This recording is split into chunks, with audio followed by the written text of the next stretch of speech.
Hello दोस्तों, welcome to software engineering channel. आज का हमारा टॉपिक है सॉफ्टवेयर डेवलपमेंट लाइफ साइकिल, यानी जिसको हम शॉर्ट फॉर्म में कहते हैं SDLC। बड़ा सिंपल सा, बड़ा आसान सा टॉपिक है, लेकिन कुछ स्टूडेंट्स की रिक्वेस्ट थी जी कि आप हमें SDLC समझाएं। SDLC क्या होता है, SDLC कैसे काम करता है, SDLC के बारे में समझाएं। था तो सिंपल टॉपिक, लेकिन ये है कि रिक्वेस्ट को मैं कवर करने के लिए आ गया हूँ। और SDLC ना समझ आने की वजह भी एक मुझे समझ में आती है कि लोगों को SDLC इसलिए समझ में नहीं आता कि बुक्स में जब सॉफ्टवेयर इंजीनियरिंग की आप बुक्स को खोलते हैं, या फिर आप जब कई आप कंप्यूटर साइंस के कोर्सेज़ पढ़ रहे होते हैं, तो वहाँ पे जब SDLC का जिक्र होता है तो SDLC को क्या किया जाता है कि बताया जाता है कि सॉफ्टवेयर डेवलपमेंट लाइफ साइकिल होता है, उसके स्टेजेस बता दिए जाते हैं। फिर जब थोड़ा सा आगे स्टेजेस पे जाया जाता है, उन्हीं बुक्स के अंदर जब आप नेक्स्ट लेवल्स पे जाते हैं, तो वहाँ पे फिर शुरू हो जाते हैं जी, वाटरफॉल मॉडल क्या होता है, स्पिरल क्या होता है, अच्छा आइटरेटिव मॉडल क्या होते हैं, वी मॉडल्स क्या होते हैं, ये दूसरे तीसरे मॉडल्स आना शुरू हो जाते हैं। अब स्टूडेंट्स उस स्टेज पे जाके कंफ्यूज हो जाते हैं कि अगर वाटरफॉल मॉडल जो है वो सीक्वेंसेस हैं जिनको हमने फॉलो करके कोई अच्छा सॉफ्टवेयर बनाना है, तो फिर SDLC क्या था। और अगर SDLC वो स्टेजेस हैं या फिर वो प्रोसेस है जिसके थ्रू हम अच्छा सॉफ्टवेयर बना सकते हैं, तो फिर वाटरफॉल की क्या ज़रूरत है। तो ये चीज़ें थोड़ी सी कंफ्यूज कर देती हैं कि वाटरफॉल क्या है, या फिर क्या चीज़, मतलब किस तरीके से SDLC क्या है, वाटरफॉल क्या है, इनमें कंपैरिजन क्या है, दोनों में क्या फ़र्क है, और कौन सी चीज़ कहाँ इस्तेमाल होती है। बहरहाल बहुत सिंपल सी चीज़ है, टेंशन लेने की ज़रूरत नहीं है। आपको बड़े अच्छे तरीके से मैं यहाँ पे समझाने की कोशिश करता हूँ, आपके कंसेप्ट क्लियर कराने की कोशिश करता हूँ। उम्मीद है कि आपके कंसेप्ट क्लियर हो जाएंगे, और अगर आपने इस पूरी वीडियो को मुकम्मल तरीके से देखा तो आपको SDLC कभी भूलेगा भी नहीं, ये मैं आपको गारंटी देता हूँ। सो स्टार्ट करते हैं आज का टॉपिक हम अपना। What is SDLC? It is a process which any software organization follow to develop the proper high quality software satisfying the customer needs. अब ये एक प्रोसेस है जो कि कोई भी सॉफ्टवेयर बनाने वाली ऑर्गेनाइजेशन जो है वो फॉलो करती है। और क्यों फॉलो करती है? ताकि वो अच्छे सॉफ्टवेयर, हाई क्वालिटी सॉफ्टवेयर बना सकें जो कि प्रॉपर तरीके से कस्टमर की नीड्स पूरे कर रहे हो। ठीक है, SDLC को सॉफ्टवेयर डेवलपमेंट प्रोसेस भी कहा जाता है। और ये कोई बहुत बड़ी रॉकेट साइंस नहीं होती है SDLC, ये कुछ स्टेजेस हैं और उनको डिफ़ाइन करता है, जो कि सॉफ्टवेयर को डेवलप करके मेंटेन करने के लिए इस्तेमाल होती हैं। एक सॉफ्टवेयर बनाने के लिए बिल्कुल ज़ीरो से सॉफ्टवेयर की डेवलपमेंट तक, और फिर उसके बाद उसकी टेस्टिंग, मेंटेनिंग, ये जितना भी काम है, उस सब की जो स्टेप्स हैं उनको एक प्रॉपर तरीके से डिफ़ाइन करने के लिए जो तरीका इस्तेमाल होता है उसको SDLC कहते हैं। तो ये एक प्रोसेस है, ठीक है। जिस तरीके से आपको बताया कि इसका दूसरा नाम भी सॉफ्टवेयर डेवलपमेंट प्रोसेस है, तो ये एक्चुअली एक प्रोसेस है। प्रोसेस क्या होता है, मैं आपको एक प्रोसेस की डेफिनेशन क्लियर करता चलूँ, उसके बाद आप लोगों को चीज़ें आसानी से समझ आएंगी। प्रोसेस क्या होता है, ये एक्शंस होते हैं, कुछ सीरीज़ ऑफ एक्शन होते हैं जिनको आप फॉलो करते हैं कोई भी एक काम करने के लिए, अपने किसी एक स्टार्ट से लेकर किसी दूसरे एंड तक पहुंचने के लिए। एक जो सीरीज़ ऑफ एक्शंस होते हैं जिनको किसी स्पेसिफिक सीक्वेंस के अंदर आप फॉलो करते हैं, उसको आप प्रोसेस कहते हैं। मतलब ये है कि डेफिनेटली एक आप अगर गाड़ी ड्राइव करने जा रहे हैं तो उसका एक प्रोसेस है। पहले आप स्टेज 1 आपका यही होगा कि आप गाड़ी को अनलॉक करके गाड़ी के अंदर बैठेंगे। स्टेज 2 यही होगा कि आप उसकी स्विच ऑन करेंगे, और स्टेज 3 ये होगा कि आप गियर डालेंगे। आप ऐसा नहीं कर सकते कि आप स्टेप 1 यानी कि गाड़ी को अनलॉक करके उसके अंदर बैठे बगैर उसका स्विच ऑन करके उसका गियर डाल के उसको चला सकें। तो जो स्टेप हैं प्रॉपर उसको फॉलो करना पड़ेगा। तो ये जितना भी एक सारा सिस्टम है कि पहले गाड़ी को अनलॉक करो, उसमें बैठो, फिर स्विच ऑन करो, फिर गियर डालो, फिर उसके बाद उसको एक्सेलरेट करके चलाओ, तो ये एक एक्शंस हैं जो आप इसी सीक्वेंस में करेंगे तो ही कामयाब होंगे। तो इस सब को आप प्रोसेस कह सकते हैं। सो प्रोसेस का मैंने आपको एक डेफिनेशन डेली लाइफ एग्जांपल से क्लियर कर दी। बैक टू SDLC चलते हैं। ग्राफिकल रिप्रेजेंटेशन कैसे होती है, ये मैंने स्टेज एक रिप्रेजेंट कर दी। Planning, defining, designing, building, testing, deployment, 6 stages मैंने इसके बता दिए। अब ये 6 स्टेजेस को मैंने एक स्टेप्स की शक्ल में लिखा है। मतलब आप प्लानिंग से आगे आएंगे, दूसरे स्टेज पर डिफाइनिंग होगा, फिर तीसरे पे डिज़ाइनिंग, फिर चौथे पे बिल्डिंग, पे टेस्टिंग, पे डिप्लॉयमेंट। ये इसकी ग्राफिकल रिप्रेजेंटेशन है। तो क्या अब सवाल ये उठता है कि क्या यही सिर्फ ग्राफिकल रिप्रेजेंटेशन है? अब आप कंफ्यूज हो रहे होंगे, क्योंकि आप गूगल पे जब SDLC लिख के सर्च करते हैं तो कहीं पे कोई सीक्वेंस में आपको दिख रहा होता है, कहीं पे आपको सर्कुलर डायग्राम दिखती है, कहीं पे स्टेप्स दिखते हैं, बहुत सारे दिखते हैं। तो उसका जवाब ये है कि आप इसकी ग्राफिकल रिप्रेजेंटेशन काफ़ी तरीके से कर सकते हैं। आप इसकी स्टेप्स में भी कर सकते हैं जैसे मैंने किया, आप इसको लीनियर भी कर सकते हैं। मतलब ये कि स्टेज 1 पहले लिखें, उसी के आगे 2 लिख दें, उसी के आगे 3, उसके आगे 4, सो ऑन 6। आप सर्कुलर भी कर सकते हैं, मतलब एक सर्कल बनाएं और उसके बाद एक लाइफ साइकिल है क्योंकि, तो आप जैसे लाइफ साइकिल रिप्रेजेंट किया करते हैं, पहले पहला स्टेज, फिर उससे आगे दूसरा, फिर तीसरा, और एक सबको इन 6 स्टेजेस को एक सर्कल के अंदर ड्रॉ कर दें। आप बाउंड सिर्फ इस बात पे हैं कि जो एक्शंस इसके अंदर परफॉर्म हो रहे हैं उनका सीक्वेंस वही रहना चाहिए जो कि एक्चुअल है।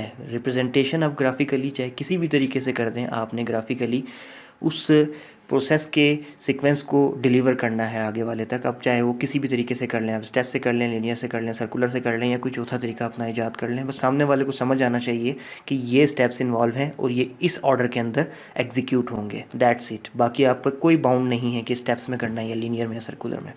ओके, नेक्स्ट अब हम इसके चलते हैं स्टेजेस की तरफ। जैसे मैंने डायग्राम में लिखा था प्लानिंग, एक्चुअली डायग्राम में जगह थोड़ी थी तो मैंने प्लानिंग लिख दिया। एक्चुअली प्लानिंग रिक्वायरमेंट्स का स्टेज होता है पहला, बिल्कुल बेसिक स्टेज है। यहाँ पर आप क्या करते हैं कि जो टीम के कोई भी सॉफ्टवेयर डेवलपमेंट जो ऑर्गेनाइजेशन होती है उसके जो टीम के सीनियर मेंबर होते हैं वो कस्टमर को अपने पास बिठाते हैं और उससे पूछते हैं भाई आपको क्या चाहिए, आप किस किस्म का सॉफ्टवेयर चाहते हो, आपकी क्या रिक्वायरमेंट्स हैं।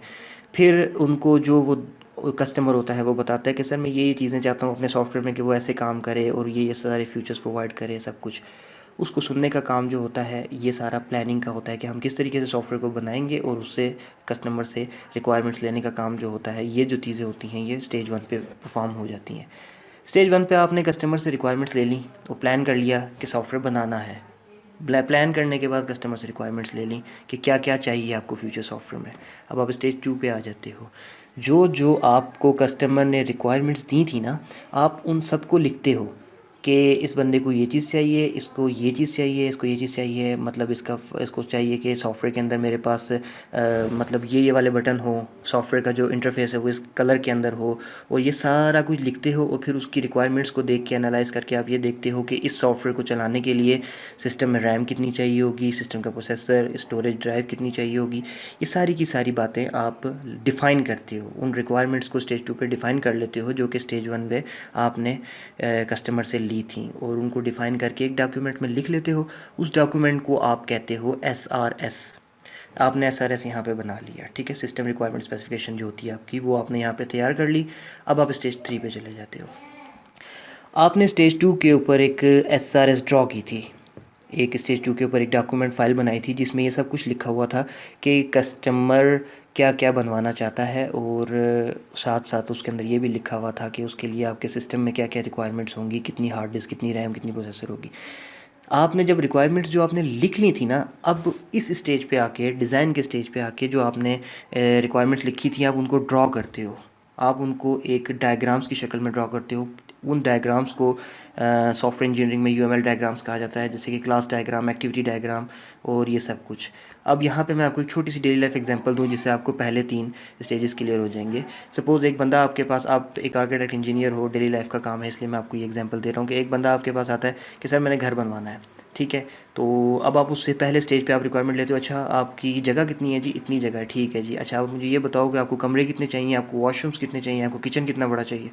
वो आपको सारी चीज़ें बता के चला जाता है। आप उस सारी चीज़ों को एक डॉक्यूमेंट के अंदर लिख लेते हो स्टेज 2 के ऊपर। स्टेज 3 पे ऊपर आप क्या करते हो, जो चीज़ें आपने उसने बताई थी कि मुझे सपोज़ 3 कमरे चाहिए और हर कमरे के साथ एक अटैच वॉशरूम चाहिए और एक किचन चाहिए जिसका साइज़ ये होना चाहिए। फिर आप उसकी इन रिक्वायरमेंट्स को जहन में रखते हुए आप एक पेपर पे ड्रॉ करते हो।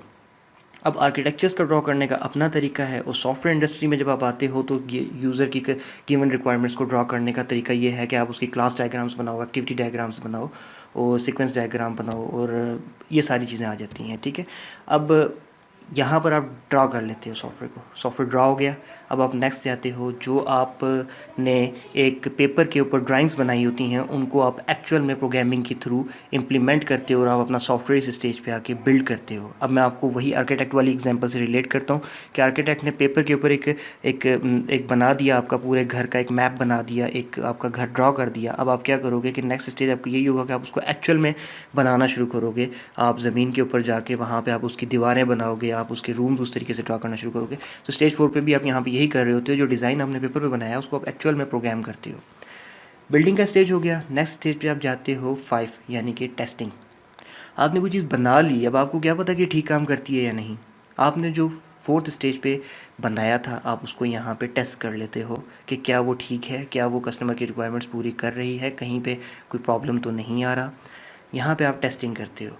टेस्टिंग करने के बाद आप उसको क्या करते हो कि डिप्लॉयमेंट पे ले जाते हो। डिप्लॉयमेंट क्या होती है कि जब आपने सॉफ्टवेयर बना भी लिया, उसको टेस्ट भी कर लिया, काम भी ठीक कर रहा है, तो आपका नेक्स्ट काम यही है कि आप वो सॉफ्टवेयर उठा के कस्टमर को हैंड ओवर कर दो और या फिर उसके सिस्टम पे जाके इंस्टॉल कर दो। तो इस प्रोसेस को जो है हम डिप्लॉयमेंट का प्रोसेस कहते हैं। और फिर उसके बाद कस्टमर आगे उसको आपके सिस्टम को जो आपने बनाया होता है उसको इस्तेमाल करना शुरू कर देता है। अच्छा, अब आपको इसके बारे में थोड़ी सी एक और इन्फॉर्मेशन दे दूं। जो मैंने आपको स्टार्टिंग में कहा था कि लोग कंफ्यूज हो जाते हैं, एसडीएलसी क्या है, वाटरफॉल मॉडल क्या है। तो एसडीएलसी कोई मॉडल नहीं है, आप इसको कोई मॉडल नहीं कह सकते। अगर आप कोई सॉफ्टवेयर बना रहे हैं तो आप ये नहीं कह सकते कि मैं जी एसडीएलसी फॉलो कर रहा हूँ। एसडीएलसी कोई मॉडल नहीं है। एसडीएलसी एक जेनेरिक टर्म है, एक ओवरऑल ये समझ लें कि एक बड़ी सी एक टर्मिनोलॉजी है जहाँ पर आप ये कह सकते हैं कि जो आपके पूरे सॉफ्टवेयर डेवलपमेंट के लाइफ साइकिल को डिफ़ाइन कर रही है कि सॉफ्टवेयर बना कैसे करते हैं। अब इसके अंदर डिफरेंट स्टेप्स इन्वॉल्व हैं। सही हो गया। तो जो एक ओवरऑल मॉडल है ना, उसको हम एसडीएलसी कहते हैं। लेट्स सपोज मैं आपको एक डेली लाइफ एग्जांपल से क्लियर करता हूँ कि मैं आपको कहना क्या चाह रहा हूँ कि हम कहते हैं ना कि गाड़ियाँ, जब हम वर्ड यूज़ करते हैं ना गाड़ियाँ या व्हीकल्स, तो हम एक जेनेरिक टर्म यूज़ कर रहे होते हैं। फिर जब हम उसके अंदर मोर नैरो डाउन होते हैं तो फिर उसके अंदर आ जाता है कि होंडा की गाड़ियाँ, टोयोटा की गाड़ियाँ, निसान की गाड़ियाँ या फिर ऑडी सीरीज़, तो ये सारी चीज़ें फिर आगे आ जाती हैं। तो एसडीएलसी इस तरीके से एक जेनेरिक टर्म है जो कि सॉफ्टवेयर डेवलपमेंट लाइफ साइकिल है। मतलब ये कि ये डेवलपमेंट के लिए इस्तेमाल होता है। फिर उससे आगे इसके अंदर जो स्टेप्स इन्वॉल्व हैं इनको डिफरेंट तरीके से अरेंज किया जाता है।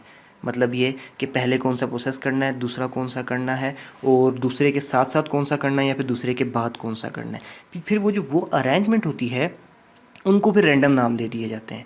फॉर एग्ज़ाम्पल अभी यही एसडीएलसी के स्टेप्स को अगर एक इसी स्टेप में इसी तरीके से रखा जाए, तो जिस तरीके से है कि पहला परफॉर्म करना है, फिर दूसरा, फिर तीसरा, फिर चौथा, और फिर चौथे से आप वापस तीसरे पे नहीं जा सकते। तो हम इसको इस एसडीएलसी के स्टेप्स को इस तरीके से अगर हम अरेंज कर देंगे तो वो वाटरफॉल मॉडल बन जाएगा। सही है। अगर आप इन दी शेप ऑफ वी अरेंज कर देंगे इन्हीं स्टेजेस को और इसके साथ कुछ और अमेंडमेंट कर देंगे या इन्हीं स्टेजेस में मॉडिफिकेशन कर देंगे, तो इन्हीं स्टेजेस को, इन्हीं एक्टिविटीज़ को इस्तेमाल करते हुए आप वी मॉडल बना देंगे। इसी तरीके से आपका जो, अगर आप इसको एक सर्कुलर स्टाइल के अंदर आप इसको ड्रॉ कर देंगे एक्टिविटीज़ को कि मैं पहले ये परफॉर्म करूँगा, ये परफॉर्म करूँगा, ये परफॉर्म करूँगा, फिर जब कंप्लीट हो जाएंगी फिर मैं एक नया सर्कल चलाऊँगा, फिर मैं नया सर्कल चलाऊँगा, तो वो आपका इन्हीं एक्टिविटीज़ को आपने मॉडिफाई किया किसी दूसरे फैशन में, जिस स्टाइल में आपने यूज़ करना है, तो वो स्पाइरल मॉडल बन गया।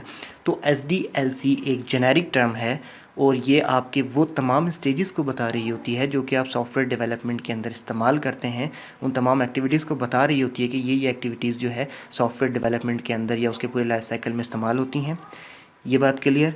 फिर वाटरफॉल मॉडल वगैरह क्या हैं, उन्हीं एक्टिविटीज़ को रैंडम तरीके से मैप करके फिर उनको इस्तेमाल करना जो है वो वाटरफॉल मॉडल है, वो स्पाइरल मॉडल है, वो वी मॉडल है। मतलब आपने उनकी पोजीशंस और उनकी लोकेशंस या फिर उनकी जो स्टाइल ऑफ वर्किंग है उनको थोड़ा सा चेंज कर दिया, तो चेंज करके तो उनको रैंडम नाम दे दिए। और ये चेंज क्यों किया गया, मुख्तलिफ प्रोजेक्ट्स की मुख्तलिफ रिक्वायरमेंट्स होती हैं, तो उनके लिए कहीं पे आपको कोई एक्टिविटीज़ साथ में चलानी पड़ती हैं, कोई किसी के बाद चलानी पड़ती है, कोई किसी से पहले चलानी पड़ती है। तो उनके लिए फिर हर किसी के लिए एक अलग अरेंजमेंट रिक्वायर्ड होती है, तो हर एक अलग अलग अरेंजमेंट बना दिया गया है और उनको जो है एसडीएलसी मॉडल्स कह दिया गया है। एसडीएलसी एक जेनेरिक टर्म हो गई और जो उसके आगे मॉडल हैं वो एक अलग चीज़ हो गई, जैसे कि waterfall model, spiral model. So I think इस चीज़ को मैंने काफ़ी ज़्यादा डिफ़ाइन कर दिया है एक कॉमन लैंग्वेज में, एक लेमैन लैंग्वेज में। तो अब आपको इस चीज़ में कोई टेंशन नहीं होनी चाहिए, अब आपको क्लियर होना चाहिए सारा कुछ। एसडीएलसी इन 6 सेंटेंसेस, जो मैंने अभी तक सारा बताया आपको समझ तो आ गई होगी, लेकिन इसको याद कैसे रखा जाए 6 सेंटेंसेस बता देता हूँ, उसके थ्रू आपने याद रखना है। पहला सेंटेंस, रिक्वायरमेंट ले लो यूज़र से। दूसरा सेंटेंस, जो रिक्वायरमेंट ली है उनकी एसआरएस बना लो, यानी डॉक्यूमेंट कर लो। तीसरा सेंटेंस, जो डॉक्यूमेंट किया है उसको ड्रॉ कर लो। अच्छा, चौथा सेंटेंस कि जो ड्रॉ किया है उसको डेवलप कर लो। पांचवा सेंटेंस, जो डेवलप किया है उसको टेस्ट कर लो, ठीक है। और छठा सेंटेंस, जो टेस्ट किया है उसको उठा के आप कस्टमर को दे दो। ये सेंटेंस आप अगर आप 6 याद रखते हैं तो आपको एसडीएलसी कभी भूलेगा नहीं। So thank you very much कि आपने वीडियो देखी, और अगर आपको समझ आ गई है तो बहुत अच्छी बात है। अगर समझ नहीं आई तो काइंडली क्रिटिसाइज़ करें। कोई क्वेश्चन रहता है तो इसी वीडियो के कमेंट सेक्शन में पूछें, आपको जवाब ज़रूर दिया जाएगा।